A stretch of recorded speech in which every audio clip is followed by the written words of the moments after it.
नमस्कार बंधुरा देवजानी रान्नाघरे सबाइके स्वागतम। आज बानाচ্ছি दातन माछेर आलू दिए झाल। प्रथमेই दातन माछगुलो केटे बेছে परिष्कार करे निलाम। এই দেখুন এর মধ্যেই দিয়ে দিচ্ছি নুন, হলুদ, লঙ্কার গুঁড়ো এই সব দিয়ে মেখে বেশ কিছুক্ষণ রেস্টে রেখে দেব। এই দাতন মাছের ঝাল বানানোর জন্য এতে কিছু গোটা মশলা দেব, ওইগুলোকে বেটে। তো মশলাগুলো কি বলে দিই। গোটা জিরে, গোটা ধনে, শুকনো লঙ্কা, আদা, রসুন, পেঁয়াজ, 3টে এলাচ আর 7-8টার মতন গোলমরিচ সব কটা বেটে নিচ্ছি।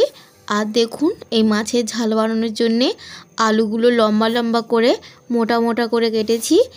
আর উনুনে আজ রান্না করব, তার জন্য উনুনটা প্রথমে জ্বালিয়ে উনুনের মধ্যে কড়াই বসিয়ে দিয়েছিলাম। কড়াইটা খুব ভালোভাবে গরম হয়ে গেছে।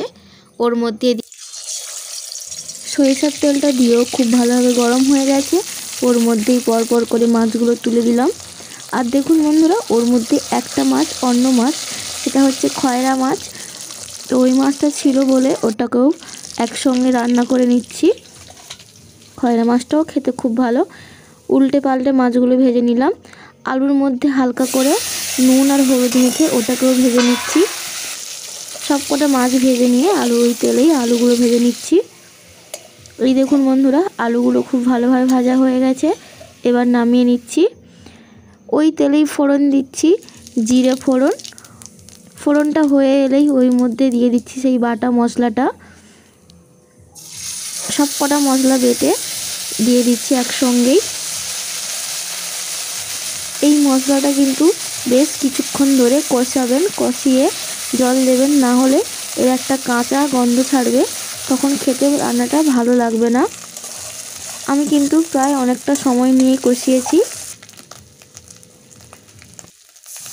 কষানোর সময় অল্প অল্প জল দিয়েও কষাতে পারেন। আমি কিন্তু অল্প অল্প জল দিয়েই কষাচ্ছি, না হলে তলায় পুড়ে যেতে পারে। এর মধ্যেই দিয়ে দিচ্ছি হলুদ গুঁড়ো আর দিচ্ছি সামান্য করে ঝালের জন্যে লঙ্কার গুঁড়ো, কারণ আমি শুকনো লঙ্কা বেটেছিলাম, এই জন্যই দিলাম। আপনারা না চাইলেও নাও দিতে পারেন। প্রায় অনেকক্ষণ কষানোর পর ওর মধ্যেই দিয়ে দিচ্ছি আলুগুলো। আলুগুলো দিয়েই আরেকটু কষিয়ে নেব। আলুগুলো ভেজে রেখেছিলাম, তো বেশিক্ষণ আর কষানোর প্রয়োজন নেই। ওর মধ্যেই দিয়ে দিচ্ছি স্বাদ মতন লবণ।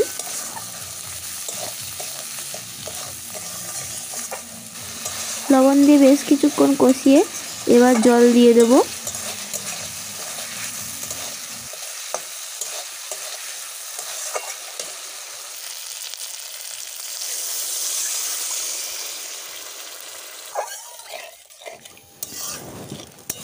ভালো করে জল দিয়ে একটু নাড়াচাড়া করে ঢাকা দিয়ে দিচ্ছি। ঢাকা দিয়ে একটু সেদ্ধ হয়ে গেলেই নামিয়ে দেব। এই দেখুন ঢাকাটা নামিয়ে দিচ্ছি। আলুটা প্রায় সেদ্ধ হয়ে গেছে, একটু বাকি আছে, প্রায় হয়ে এসছে আমার আলুগুলো সেদ্ধ, একটু বাকি আছে। ওর মধ্যেই দিয়ে দিচ্ছি মাছগুলো। মাছগুলো দিয়ে আরও 2-3 মিনিট রান্না করলেই হয়ে যাবে। এর মধ্যে আলুটাও সেদ্ধ হয়ে যাবে।